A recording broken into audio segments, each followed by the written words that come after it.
Ce soir, nous allons répondre à une question. Comprenons-nous dans quel temps nous vivons? Je vous invite à faire deux lectures d'introduction. La première dans 1 Chroniques, chapitre 12, verset 32.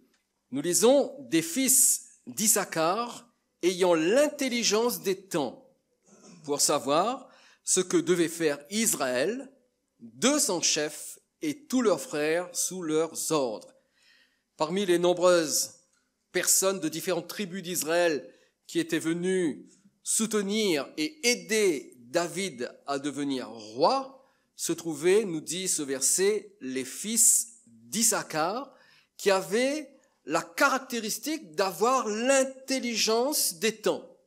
En d'autres mots, ce sont des gens qui savaient interpréter le sens profond des événements en rapport avec la volonté de Dieu. C'est ce que veut dire avoir l'intelligence des temps. Il y a des événements qui surgissent, des situations qui se produisent, et lorsque nous avons l'intelligence des temps, nous regardons ces événements, nous examinons ces situations à la lumière de la volonté de Dieu, et nous nous posons comme question, mais pourquoi est-ce que ces choses arrivent par rapport à ce que Dieu veut, par rapport à ce que Dieu a prévu? Et cette qualité est tellement importante que Jésus va dénoncer son absence. Je répète, Jésus dénonce l'absence de cette extraordinaire qualité qui consiste à avoir l'intelligence des temps. Et nous trouvons cela dans Matthieu chapitre 16, ce sera notre second texte d'introduction, les 3 premiers versets. Matthieu chapitre 16, versets 1 à 3. Les pharisiens et les sadducéens, que l'on peut considérer comme les experts religieux à l'époque de Jésus, abordèrent Jésus et pour l'éprouver, lui demandèrent de leur faire voir un signe venant du ciel. En d'autres termes, tu dis que tu es le Messie, le Fils de Dieu, donne-nous un signe. Prouve-nous que tu es vraiment ce que tu prétends être. Verset 2, Jésus leur répondit, le soir vous dites, il fera beau, car le ciel est rouge. Et le matin, il y aura de l'orage aujourd'hui, car le ciel est d'un rouge sombre. Vous savez discerner l'aspect du ciel, et vous ne pouvez discerner les signes des temps. Et nous voyons qu'ici, Jésus fait un reproche à ces experts religieux de son époque.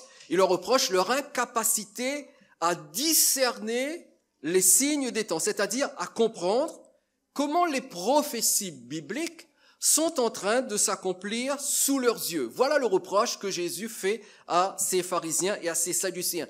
Il y a des choses qui se produisent devant vous, et ces choses qui sont en train de se produire, ces événements, ne sont que l'accomplissement de certaines prophéties bibliques, de choses que Dieu a annoncées par avance. Et à la lumière de ces deux textes, nous découvrons que le peuple de Dieu, c'est-à-dire l'Église est le peuple de Dieu.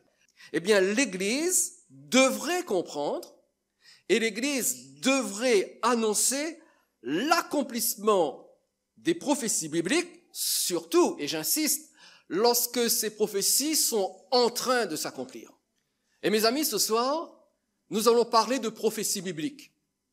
Nous allons faire les choses différemment de ce que nous avons l'habitude de faire, surtout ces dernières semaines, où j'ai beaucoup parlé sur la vie dans l'esprit et différents sujets en rapport avec la foi, la piété, la communion avec Dieu, la personne de Dieu, la personne de Jésus. Ce soir, nous allons parler de prophéties bibliques, mais je ne parle pas simplement de prophéties bibliques qui ont été accomplies dans le passé et qui s'accompliront dans un lointain futur.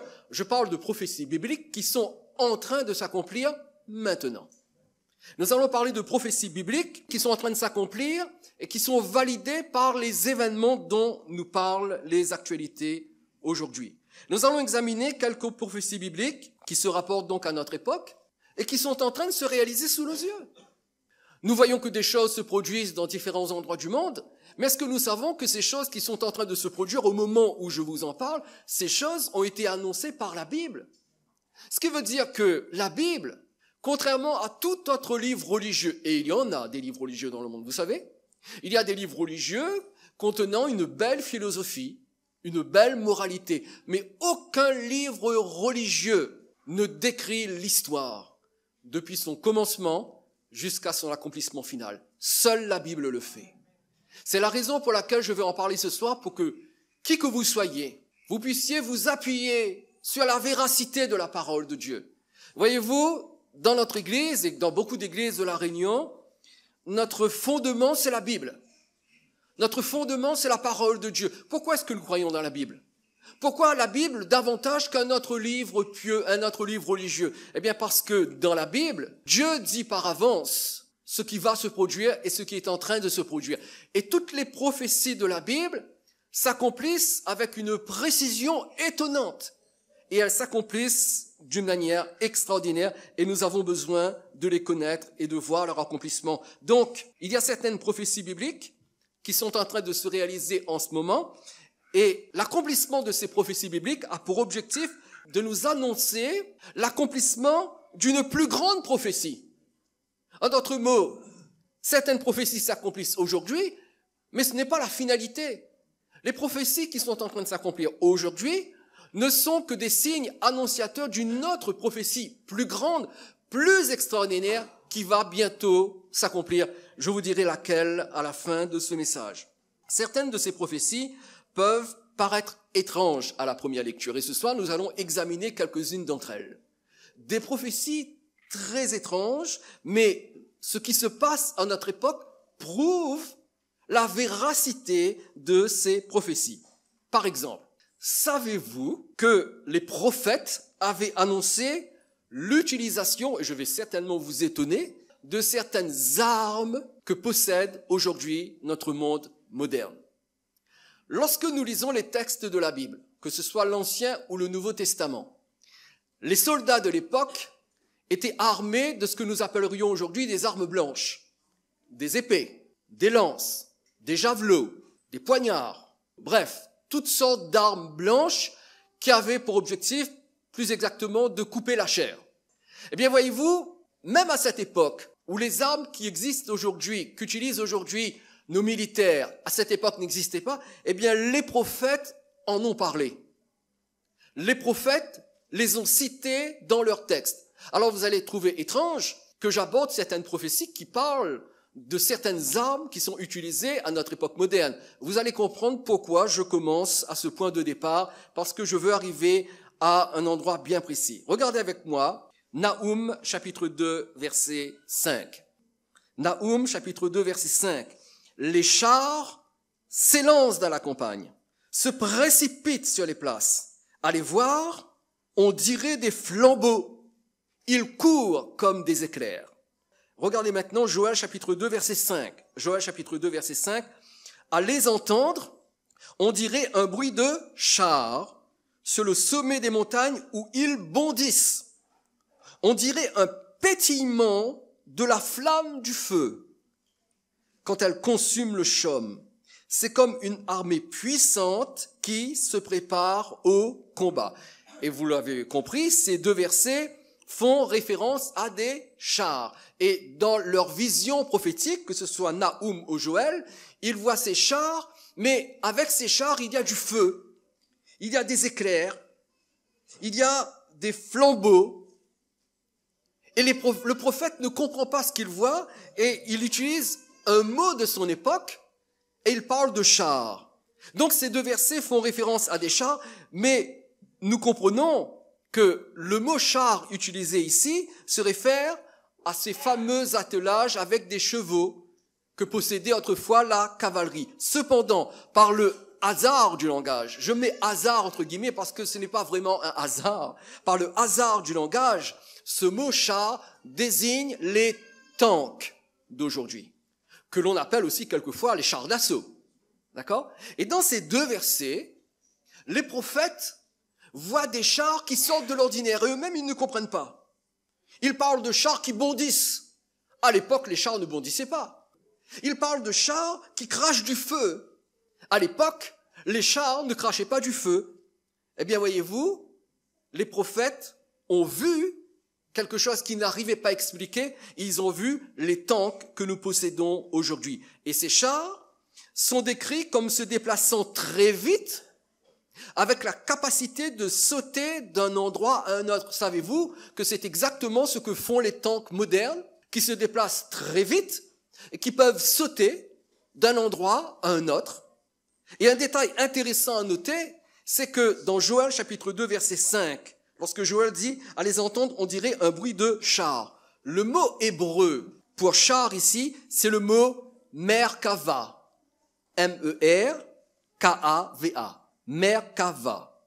Eh bien, voyez-vous, à notre époque, Israël possède un des meilleurs tanks au monde. En fait, les tanks de l'armée d'Israël font partie des 10 meilleurs tanks au monde. Des tanks dotés d'une technologie de pointe avec un moteur diesel de 1500 chevaux, lui permettant à ce char de rouler jusqu'à 60 km/h. Alors vous allez me dire, mais 1500 chevaux pour 60 km/h? Qu'est-ce que c'est que ça? Eh bien là, nous parlons d'un char qui pèse plusieurs tonnes et qui coûte 5 millions de dollars. Ce char, ce tank hyper équipé, roule très vite, saute d'un endroit à un autre, et ce qui est extraordinaire, c'est que l'armée israélienne a nommé ce char Merkava 4. Merkava 4. Pourquoi 4? Parce que c'est la 4e génération. Et ce fameux tank Merkava 4 est un tank de l'armée israélienne qui va être extrêmement utile, qu'il est déjà, mais qui va l'être encore plus dans les années à venir. Donc, 2 textes ici, de la part des prophètes Naoum et Joël, qui font référence à des tanks de l'armée moderne. Mais ça ne s'arrête pas là. Regardez un peu plus loin avec moi. Jérémie, chapitre 51. Jérémie, chapitre 51, verset 11. Aiguisez les flèches, prenez les boucliers. L'Éternel a réveillé l'esprit des rois de Mède, car sa pensée est contre Babylone pour la détruire, car c'est ici la vengeance de l'Éternel, la vengeance de son temple. Et selon ce verset, une menace vient de l'ancienne Babylone. Et pour votre gouverne, l'ancienne Babylone désigne toute la région qui comprend l'Iran et l'Irak. Et je ne sais pas si vous êtes au courant, mais Israël a un ennemi qui veut sa destruction totale, c'est l'Iran. Et la réponse de Dieu contre cette menace est la suivante. Aiguisez les flèches. Aiguisez les flèches. Le verbe hébreu, ici traduit par aiguiser, signifie rendre brillant. Rendre brillant. Rendez brillant les flèches. Un jour, un rabbin a posé la question à un prédicateur de l'évangile et lui a dit, pourquoi est-ce que la Bible dit aiguisez ou rendez brillant les flèches? Et le prédicateur a répondu, eh bien, il s'agit certainement de flèches spéciales, des flèches en acier, et puis des flèches qu'on pouvait enflammer. Et le rabbin lui a dit non, ce terme ici parle de missile. Vous savez à quoi ressemble un missile, avec son bout pointu. Et les rabbins arrivent à l'expliquer avec énormément de détails, chose que je ne peux pas faire ce soir. Ce n'est pas le but de l'opération. J'espère que vous me ferez confiance et que vous ferez confiance aux rabbins qui passent leur temps à étudier les textes de l'Ancien Testament. Aiguiser les flèches, ici l'expression parle de missiles. Depuis la guerre du Golfe, je ne sais pas si vous étiez nés lorsqu'il y a eu la guerre du Golfe. Je crois que c'était en 1990. Mon épouse et moi, nous habitions à Grenoble à l'époque et nous voyions cela en direct à la télé.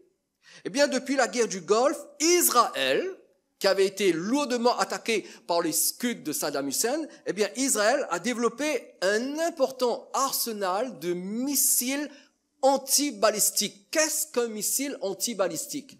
Eh bien, un missile anti, ça veut dire contre, vous êtes d'accord? Un missile antibalistique, c'est un missile qui détruit les missiles balistiques. Et qu'est-ce qu'un missile balistique? Eh bien, c'est un missile que l'on envoie chez quelqu'un pour le détruire. Eh bien, pour contrer ce missile qui vient vous détruire, il y a ce qu'on appelle les missiles antibalistiques. Donc, Israël a développé un important arsenal de missiles antibalistiques pour se défendre, justement, des missiles qui pourraient être envoyés de la part de ses ennemis. Et ces missiles antibalistiques en Israël sont connus sous le nom de Arrow. Le mot Arrow signifie flèche en anglais. Et le dernier qu'ils ont créé, c'est le fameux Arrow 3. Arrow, 3e génération. Et ce Arrow 3, ce missile antibalistique, donc un missile qui a pour mission de détruire les missiles ennemis, eh bien ce missile est capable de viser des missiles en dehors de l'atmosphère terrestre. C'est-à-dire qu'il monte beaucoup plus haut, il va beaucoup plus vite, il est beaucoup plus puissant. Et ce missile est tellement dangereux que le dernier essai a été annulé. Un missile extrêmement dangereux. Et Israël le possède. Écoutez bien ceci. Israël, aujourd'hui, n'a peur de personne. La seule nation qui lui pose problème, c'est la Turquie. Mais elle n'a peur d'aucune autre nation. En réalité, ces dernières années, Israël a été beaucoup attaqué. Et ce sont les États-Unis qui ont calmé Israël pour que Israël n'utilise pas son arsenal militaire. Mais sachez qu'Israël est armé. Et ce fameux Arrow 3 est capable donc de viser des missiles qui sont au-delà de l'atmosphère terrestre. Regardez ce texte avec moi. Matthieu chapitre 24, verset 49. Est-ce que vous êtes toujours là? Matthieu 24, verset 49. Et cela va nous permettre en même temps de comprendre certaines expressions que nous lisons dans la Bible et qui nous posent problème. Et nous avons un exemple flagrant ici. Regardez ce que Jésus dit. Jésus dit, « Et aussitôt après la tribulation de ces jours-là, le soleil sera obscurci et la lune ne donnera pas sa lumière. » Bon, jusque-là, ça va. Ok? Il peut y avoir une éclipse, il peut y avoir un nuage qui cache la lumière et du soleil et de la lune. Mais regardez la suite. « Et les étoiles tomberont du ciel. Et les puissances des cieux seront ébranlées. » Je ne sais pas vous, mais moi, cette expression m'a toujours posé problème. Les étoiles tomberont du ciel. Vous avez déjà vu une étoile? C'est bien haut dans le ciel, d'accord? Mais qu'est-ce que c'est qu'une étoile? Eh bien, une étoile, c'est une immense planète. En fait, la majorité des étoiles, ce sont des soleils. Vous connaissez la taille du soleil par rapport à la Terre? Eh bien, les étoiles que vous voyez qui illuminent le ciel, la plupart d'entre elles, ce sont des soleils. Et certains sont des soleils qui sont morts. Pourtant, on voit toujours leur lumière parce que ces soleils sont tellement loin de nous. Alors qu'ils sont morts, on voit toujours la lumière qu'ils ont dégagée lorsqu'ils étaient encore en vie. Mais ces étoiles, ce sont des soleils, ce sont d'immenses planètes. Aucune étoile ne peut tomber sur la Terre. Aucune étoile ne peut tomber sur la Terre. C'est comme si vous disiez qu'un éléphant était tombé sur une fourmi. Ça n'a pas de sens. Un éléphant n'a pas besoin de tomber sur une fourmi. Tout le monde me comprend? Donc, quand Jésus dit « les étoiles tomberont du ciel », Jésus ne parle pas des étoiles de façon littérale, parce que les étoiles ne tombent pas. Il est plus que probable que ici, Jésus parle d'une arme qui n'existait pas à son époque à lui, mais qui existe à notre époque à nous. Et la réponse à cette question, à ce dilemme, à ce mystère, concerne l'ennemi juré d'Israël dont nous avons déjà parlé, l'Iran.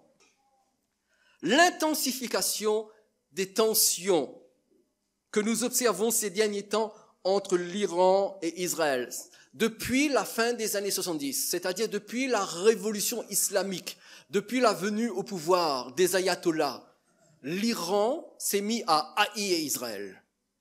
Et depuis cette époque, l'Iran veut détruire Israël. D'ailleurs, l'ancien président le disait ouvertement, nous allons faire disparaître Israël de la carte du monde. Et donc, les tensions n'arrêtent pas de s'intensifier, de grandir entre Israël et l'Iran. Et certains spécialistes, écoutez bien ceci, certains spécialistes disent qu'une grande guerre entre l'Iran et Israël est possible dès 2019. Et ce n'est pas moi qui l'ai inventé, ce sont les spécialistes. Ce sont les géopoliticiens, ce sont ceux qui examinent, qui étudient, qui analysent la situation. Et ils disent que les tensions vont tellement grandissantes qu'en 2019, une guerre peut éclater entre Israël et l'Iran. Et ils disent, ce sera la 3e guerre mondiale. Un général iranien, récemment, a même menacé Israël de l'envoi de 80 000 missiles. Pas 800 missiles, même pas 8 000, mais 80 000 missiles. Et à sa déclaration, eh bien, le ministre israélien de la Défense a dit que si vous envoyez sur nous 80 000 missiles, eh bien, l'Iran deviendra un nouvel Hiroshima. Que s'est-il passé à Hiroshima? La bombe atomique. Israël menace l'Iran de l'attaquer avec une puissance nucléaire telle que l'Iran ne pourrait pas résister un seul jour. Et donc, le ministre israélien de la Défense a dit que pour garantir la sécurité d'Israël, ils sont prêts à transformer l'Iran en un nouvel Hiroshima. Alors pourquoi est-ce que je vous dis tout ça? L'Iran dit que elle peut envoyer 80 000 missiles sur Israël. Et l'Iran possède un missile balistique, donc un missile d'attaque à portée moyenne, mais suffisamment forte pour atteindre Israël. Et le nom de ce missile, dans la langue des Iraniens, c'est Shahab 3. Shahab 3. Shahab, S-H-A-H-A-B. Shahab 3. Pourquoi 3? Troisième génération. Ce qui est étonnant, c'est que le mot Shahab signifie étoile filante. Étoile filante. Qu'est-ce que Jésus a dit? Les étoiles tomberont du ciel. Jésus ne parlait pas de ces jolies étoiles que nous voyons la nuit. Jésus parlait d'armes. D'armes qui pleuvent du ciel. Pourquoi du ciel? Parce qu'un missile, même s'il est lancé de terre, il s'envole dans les airs et il tombe depuis le ciel sur sa cible. Les missiles d'aujourd'hui, qui sont utilisés en temps de guerre et qui menacent Israël fortement aujourd'hui, ces missiles ont été prophétisés par la parole de Dieu. Et nous en arrivons à un autre texte, Zacharie, chapitre 4, verset 12. Zacharie 4, 12. Et c'est ici la plaie dont l'Éternel frappera tous les peuples qui auront fait la guerre contre Jérusalem. Leur chair se fondra tandis qu'ils seront debout sur leurs pieds. Je l'ai mis en majuscule pour que vous voyez l'impact de ce qui est dit ici. Leur chair se fondra tandis qu'ils seront debout sur leurs pieds, et leurs yeux se fondront dans leurs orbites, et leur langue se fondra dans leur bouche. Zacharie annonce ici ce qui arrivera au peuple, et il parle de peuple au pluriel, qui feront la guerre à Israël. Et il parle d'une arme qu'Israël utilisera lorsque cette guerre aura lieu, et qui causera des dégâts si terribles que nous pouvons être sûrs que cette arme n'existait pas à l'époque du prophète Zacharie. Il n'existait pas à cette époque une arme qui pouvait faire que la chair se fond sur une personne alors que cette personne est debout sur ses pieds. Ça ne pouvait pas exister à cette époque. Or, aujourd'hui, il existe une bombe appelée bombe à neutrons. Et cette bombe peut détruire la chair humaine sans pulvériser les os, les équipements, les vêtements ou le bâtiment. En d'autres termes, si quelqu'un avait la mauvaise idée d'envoyer une bombe à neutrons là sur nous ce soir, qu'est-ce qui se passerait? Eh bien, lorsque les gens viendraient se rendre compte des dégâts, ils verraient une centaine de squelettes tout habillés. Toute notre chair, tous nos organes auraient fondu, n'existeraient plus. Il ne resterait que des squelettes tout habillés, assis dignement, avec éventuellement un squelette debout là, appuyé sur ce pupitre, tout habillé, mais plus rien. En d'autres mots, une personne touchée par une bombe à neutrons se transforme en squelette avec ses vêtements sur elle, toute sa chair et tous ses organes ayant fondu à l'intérieur de son corps désintégré. Et cette bombe existe aujourd'hui, mais ce qui est inquiétant dans cette prophétie, et c'est à cela où je voulais arriver ce soir, c'est l'expression sur laquelle j'ai attiré votre attention tout à l'heure. Dieu dit, tous les peuples qui auront fait la guerre contre Jérusalem. L'utilisation d'une arme tellement terrible qu'elle fait fondre la chair, cette arme peut être utilisée lorsque il y aura une coalition de différents peuples contre Israël. Vous comprenez ce soir que je suis en train de parler de prophétie biblique. Je ne suis pas en train de faire une publicité particulière pour Israël. Je suis juste en train de vous parler de prophéties bibliques qui sont en train de s'accomplir aujourd'hui. Il y a une coalition de peuples, et la Bible en parle. Il y a une coalition de peuples ennemis qui vont venir attaquer Israël. Qu'est-ce qui peut motiver une telle coalition? Qu'est-ce qui peut faire que plusieurs pays, aujourd'hui dans le monde, s'unissent pour venir attaquer Israël? Nous sommes au début du mois de juin 2018. Savez-vous qu'il s'est passé quelque chose d'important au mois de mai? Il n'y a pas si longtemps de cela. En réalité, je vais être précis. Le lundi 14 mai 2018, et je fais exprès d'insister, le lundi 14 mai 2018, il y a moins d'un mois, l'ambassade américaine a été inauguré à Jérusalem après avoir quitté Tel Aviv. Jusqu'à maintenant, toutes les ambassades étrangères étaient à Tel Aviv. Pourquoi? Parce que Jérusalem est disputée entre les Palestiniens et Israël. Et pour des raisons de sécurité et pour ne pas froisser les nations arabes et la Palestine, aucune ambassade jusqu'à ce jour n'a osé s'installer à Jérusalem. Mais voilà que Donald Trump, et c'est pour cela que Donald Trump a été élu. On peut très bien ne pas l'aimer, et je peux comprendre qu'on n'aime pas le bonhomme, mais voyez-vous, le plan de Dieu s'accomplit. Que l'on aime ou que l'on n'aime pas le bonhomme, le plan de Dieu s'accomplit.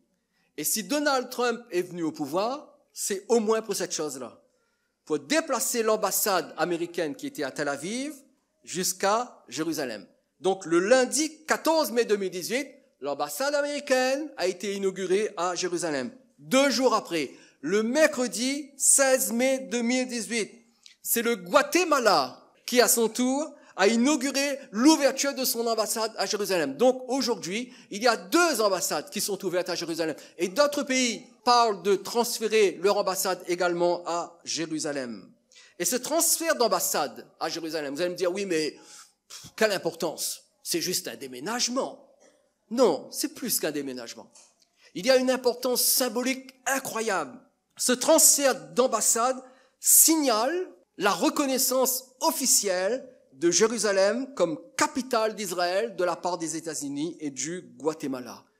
Et bien sûr, cela a suscité la colère du monde arabe dans son ensemble. Et si vous écoutez ce qui se passe aujourd'hui, si vous écoutez les nouvelles, vous allez vous en rendre compte qu'aujourd'hui, les événements sont en train de... Je n'ai pas d'autre mot. Ça chauffe.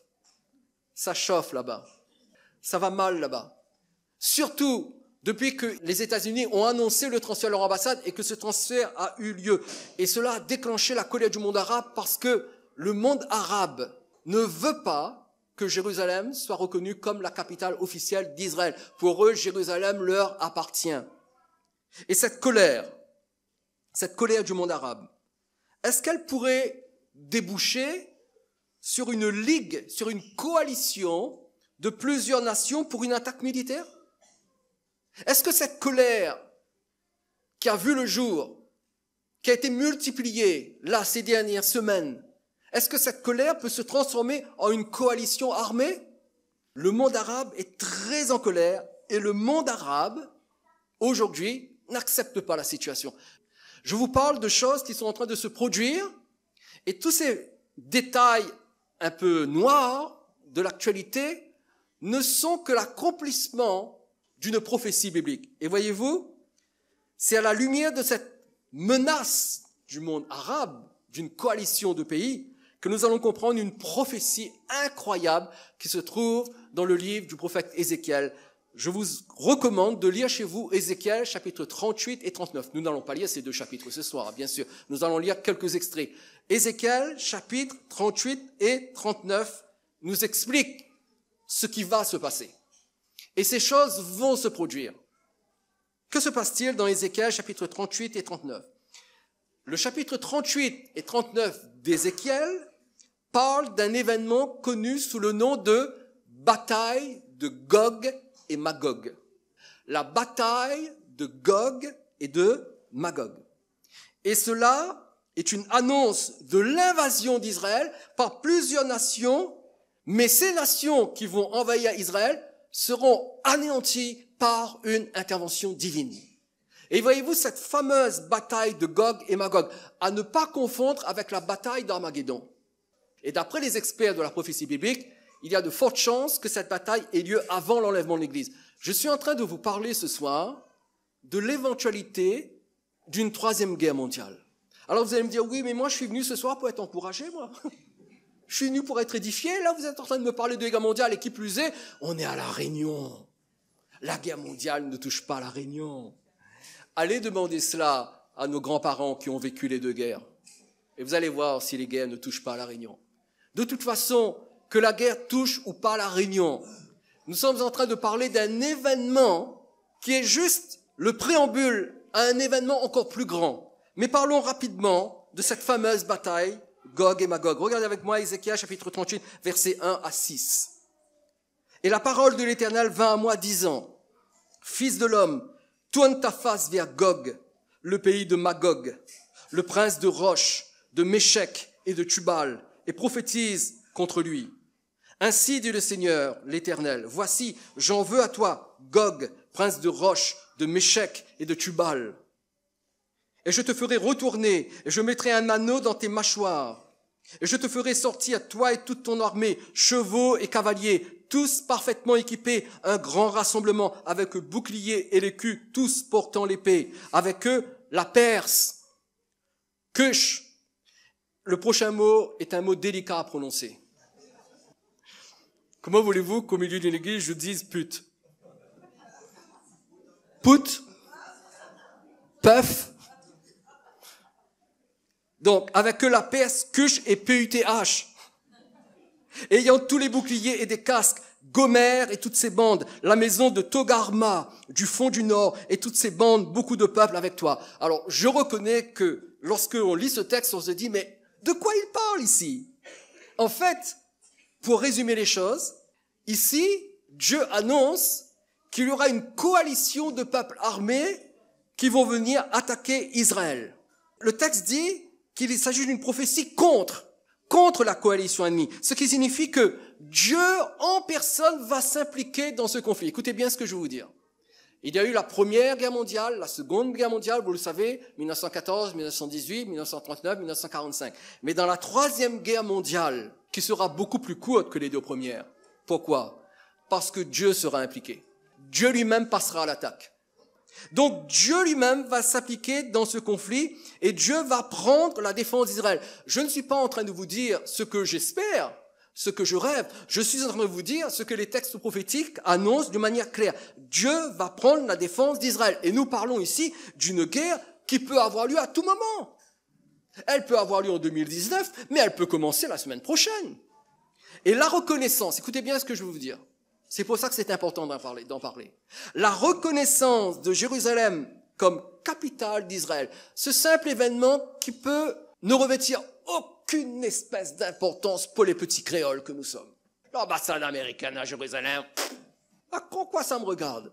Eh bien, sachez que ce simple événement projette, je dis bien projette, le monde entier vers l'accomplissement de cette terrible prophétie contenue dans Ézéchiel chapitre 38 et chapitre 39. Et cette prophétie, écoutez bien ce que je vais vous dire, cette prophétie est littéralement en train de s'accomplir sous nos yeux. Ce n'est que le début, mais elle est en train de s'accomplir. Vous savez, ce sont ces petits événements qui, lorsque vous les additionnez, aboutissent à un terrible événement. Et cet événement qui peut paraître très anodin à nos yeux de réunionnais, perdu au fin fond de l'océan Indien. Cet événement a un poids considérable au niveau mondial. Et cette prophétie est en train de s'accomplir. Et dans cette fameuse prophétie, eh bien, Dieu donne la liste des pays qui vont attaquer Israël. Vous l'avez lu avec moi, avec ces mots un peu étranges. La liste est donnée. Et dans l'ordre alphabétique, il s'agit de Magog, Perse, Cush, PUTH, Gomer et Togarma. À quoi ou à quel pays moderne correspondent ces 6 nations? Vous avez remarqué qu'il y a 6 nations. Vous savez que dans la Bible, 6 est le chiffre de l'homme. Savez-vous que le chiffre de la bête, ce sera 6, 6, 6. Pourquoi 6 nations? Eh bien, 6 nations représentent toute la puissance diabolique qu'il y a derrière cette coalition ennemie qui attaque Israël. Et donc, ces 6 nations, avec ces mots qui aujourd'hui ne nous disent plus grand-chose, correspondent à des pays modernes qui existent aujourd'hui. Et laissez-moi vous les définir ce soir. Tout d'abord, il est parlé de Magog. Le Gog n'est pas le nom d'un pays. Gog est le nom du dirigeant d'un pays qui s'appelle Magog. Donc Gog, c'est le dirigeant de Magog. Gog lui-même n'est pas identifié. On ne sait pas qui c'est. C'est juste le dirigeant de Magog. Et Magog, ici, est associé à Roche, Méchec et Tubal. Vous lirez ça dans le verset 3. Gog, Roche, Méchec et Tubal. Et cet ensemble de pays désignait à l'époque un territoire comprenant la Russie et la Turquie. Rosh et Magog désignent la Russie. Méchec et Tubal désignent la Turquie. Le président turc veut former une coalition de 50 nations arabes pour détruire Israël en 10 jours. Deuxième pays, la Perse, qui depuis 1935 désigne l'Iran. Et nous savons combien depuis la révolution islamique de la fin des années 70, comme je l'ai spécifié tout à l'heure, l'Iran aujourd'hui n'hésite plus à parler de l'anéantissement d'Israël. Donc la Perse désigne l'Iran. Magog désigne la Russie et la Turquie. La Perse désigne l'Iran. Cush. Eh bien, Cush désigne toute la région qui se trouve au sud de l'Égypte et qui est occupée par deux pays, le Soudan et l'Éthiopie. Certaines Bibles françaises traduisent Cush par Éthiopie. Par exemple, dans la Bible en français courant, à la place de Cush, il y a Éthiopie. Mais réellement, ce n'est pas que l'Éthiopie, c'est le Soudan. Or, vous savez ce qui se passe au Soudan en ce moment. Depuis plus d'une dizaine d'années, le Soudan est en train de massacrer sa propre population, surtout la population chrétienne. Évitez de vous rendre au Soudan, évitez de vous rendre en Éthiopie, parce que quand ça va éclater, si vous êtes dans ces pays, vous êtes dans les pays ennemis d'Israël, et vous n'êtes pas en sécurité dans ce genre de pays. Quatrièmement, PUTH désigne un territoire qui se situe immédiatement à l'ouest de l'Égypte, d'après les historiens, et cela correspond à la Libye actuelle. Et la Libye est en pleine guerre civile. Et vous avez remarqué qu'à part la Russie, tous ces pays sont des pays islamiques. Et enfin, sixièmement, Gomer et Togarma désignent tous les deux la Turquie moderne. Donc, il y a 4 mots ici qui désignent la Turquie. Et rappelez-vous ce que je viens de vous dire. Aujourd'hui, Israël, et c'est un officier israélien qui l'a dit, le seul pays qui pourrait nous poser tracas, c'est la Turquie. Et donc, Gomer et Togarma désignent la Turquie moderne. Voilà donc ces pays qui sont autour d'Israël et qui, d'après la prophétie biblique, vont se liguer contre Israël. Et regardez avec moi, et j'aurai bientôt fini, Exode chapitre 38, versets 15 et 16. Alors tu partiras de ton pays, des extrémités du septentrion. Le septentrion, c'est le nord. Et si vous regardez sur la carte, vous verrez que la Turquie et la Russie se trouvent au nord. Toi et de nombreux peuples avec toi, tous montés sur des chevaux, une grande multitude, une armée puissante. Tu t'avanceras contre mon peuple d'Israël comme une nuée qui va couvrir le pays. Dans la suite des jours, je te ferai marcher contre mon pays. Et chose incroyable, c'est que cette coalition ennemie qui va venir attaquer Israël est suscitée par Dieu lui-même. De la même façon que Dieu avait endurci le cœur de Pharaon pour que Pharaon ne laisse pas sortir Israël de l'Égypte afin que Dieu puisse faire éclater sa puissance. Vous vous souvenez? Eh bien, de la même façon, Dieu lui-même suscite cette coalition ennemie. Ils vont venir attaquer Israël et Dieu va les détruire surnaturellement pour faire éclater sa gloire, afin que les nations me connaissent quand je serai sanctifié par toi sous leurs yeux, ô Gog. Et je vous rappelle que Gog, c'est le chef de Magog. En d'autres termes, tout semble indiquer que le pays dominant dans cette coalition sera Magog, dirigé par Gog. Et Magog, c'est la Russie. C'est la Russie. Et je ne sais pas si vous êtes au courant, mais en ce moment, la Russie possède un allié de taille, la Syrie de Bachar el-Assad. Le premier ministre israélien, Benjamin Netanyahou, a fait savoir le 7 juin 2018, il y a quelques jours seulement, le 7 juin 2018, il a fait savoir que Bachar el-Assad, qui permet en ce moment un enracinement militaire iranien en Syrie contre Israël, en d'autres termes, Bachar el-Assad ouvre la porte aux Iraniens pour qu'ils viennent établir leurs forces militaires en Syrie. Eh bien, le premier ministre israélien, le 7 juin, donc il y a quelques jours, a déclaré que Bachar el-Assad n'est pas à l'abri de représailles.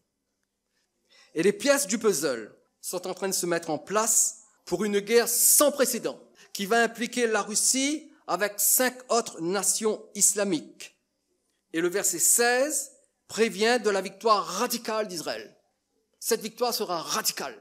Elle sera violente, elle sera rapide, elle sera très puissante, très meurtrière et très radicale. Et il y aura tellement de morts, parce que comprenez-vous qu'il y a 6 nations qui se liguent contre Israël. Et il y aura tellement de morts, les morts seront si nombreux chez les ennemis d'Israël qu'il faudra plusieurs mois pour nettoyer le pays d'Israël de tous les cadavres en les enterrant. Regardez Ézéchiel chapitre 39, versets 11 et 12. En ce jour-là, je donnerai à Gog un lieu qui lui servira de sépulcre en Israël, la vallée des voyageurs à l'orient de la mer. Ce sépulcre fermera le passage aux voyageurs. C'est là qu'on enterrera Gog et toute sa multitude. Et on appellera cette vallée la vallée de la multitude de Gog. Et regardez bien le verset 12. La maison d'Israël les enterrera afin de purifier le pays. Et cela durera 7 mois. 7 mois pour enterrer les morts, tellement il y aura de morts. Parce que la guerre sera radicale et violente. Après une telle guerre, le monde arabe sera affaibli, bien sûr, et Israël sera plus fort. Et écoutez bien ceci. Cette victoire d'Israël va peut-être conduire à la construction du 3e temple à Jérusalem. En ce moment, le 3e temple ne peut pas être construit à cause de la présence arabe. Mais alors qu'Israël sortira vainqueur de ce conflit mondial, de cette guerre hyper-meurtrière qui va affaiblir le monde arabe, il est fort possible, les spécialistes s'accordent à dire que c'est à ce moment-là qu'Israël pourra construire le 3e temple, ce qui sonnera le départ de la fin des temps. Parce qu'à partir du moment où le 3e temple est reconstruit, apparaîtra l'Antéchrist, la grande tribulation, le retour de Christ, le règne de 1000 ans. Mais, entre-temps, une plus grande prophétie se sera réalisée. De quelle prophétie s'agit-il? L'enlèvement de l'Église. L'enlèvement de l'Église aura déjà eu lieu. Avant qu'Israël construise le 3e temple et que l'Antichrist entre en scène, l'enlèvement de l'Église aura déjà lieu. Cet enlèvement aura lieu dans la période qui suit, ou peut-être même qui précède, mais normalement, c'est la période qui suit la bataille de Gog et de Magog. En d'autres mots, toutes les prophéties bibliques qui sont en train de s'accomplir annoncent la forte probabilité d'une 3e guerre mondiale extrêmement violente. Eh bien, autour de cette 3e guerre mondiale, un peu avant ou un peu après, plutôt après qu'avant, l'Église sera enlevée. Alors ma question, elle est simple ce soir. Comprenons-nous dans quel temps nous vivons? Est-ce que vous comprenez dans quel temps vous vivez? Toutes les prophéties bibliques sur les derniers temps sont en train de s'accomplir sous nos yeux, là, en ce moment. Et que l'histoire est en marche. Rien ne va arrêter l'histoire. Rien ne va arrêter les choses qui sont en train de s'accomplir. Tout ce qui se passe, écoutez bien ceci, tout ce qui se passe sur la scène internationale indique que l'enlèvement de l'Église aura bientôt lieu. Chrétien, ouvre tes yeux, ouvre tes oreilles, mets de l'ordre dans ta vie. Prépare-toi à la rencontre de ton Dieu. Peut-être que vous êtes venu ce soir en disant « Oui, je viens encore une fois, mais après j'arrête de venir parce que ça ne m'apporte rien. » Oui, mais écoutez bien ceci. Vous êtes venu pour entendre cela. L'Église va bientôt être enlevée. Serez-vous, vous, enlevé? Est-ce que vous remplirez les conditions nécessaires pour que lorsque Jésus vous voit, il voit en vous un membre de son Église pur, irréprochable, pour vous enlever? Ou bien est-ce qu'il verra quelqu'un de tiède, de très mondain, qui se compromet avec les choses du monde, qui vient un peu à l'église quelquefois, quand il en a envie, quand il n'a rien à faire, alors il vient à l'église. Mais il ne vit pas avec le Seigneur. Il n'est pas impliqué dans cette vie spirituelle avec Jésus. Il vit une vie spirituelle en dilettante. Si votre vie spirituelle est légère, craignez pour vous. Et mettez de l'ordre dès maintenant, parce que l'église sera bientôt enlevée. Et plus que jamais, nous devons prêter attention à ce dernier texte que je lis, et je termine avec cela. Habakkuk, chapitre 2, versets 2 à 3. Habakkuk, chapitre 2, versets 2 à 3. L'Éternel m'adressa la parole et il dit, écris la prophétie, grave-la sur des tables, afin qu'on la lise couramment. Car c'est une prophétie dont le temps est déjà fixé. Comprenez-vous ce qui est écrit ici? Le temps est déjà fixé. Elle marche vers son terme et elle ne mentira pas. Si elle tarde, attends-la, car elle s'accomplira certainement. La bataille de Gog et Magog s'accomplira certainement. Et les événements actuels sont autant d'indices indiquant que cette bataille peut avoir lieu très prochainement. Et si cette bataille a lieu très prochainement, cela signifie que l'enlèvement de l'Église aura lieu très prochainement. Quelle est la profondeur, l'intensité, la réalité de votre relation avec Jésus? Parce que Jésus viendra enlever son Église très bientôt. Personnellement, lorsque j'écoute les nouvelles, lorsque je me tiens informé de toutes ces choses, ce n'est pas juste par curiosité pour savoir ce qui va se passer, comme si j'écoutais un fait divers. Non, ces choses, je les étudie et je les analyse à la lumière de la parole de Dieu.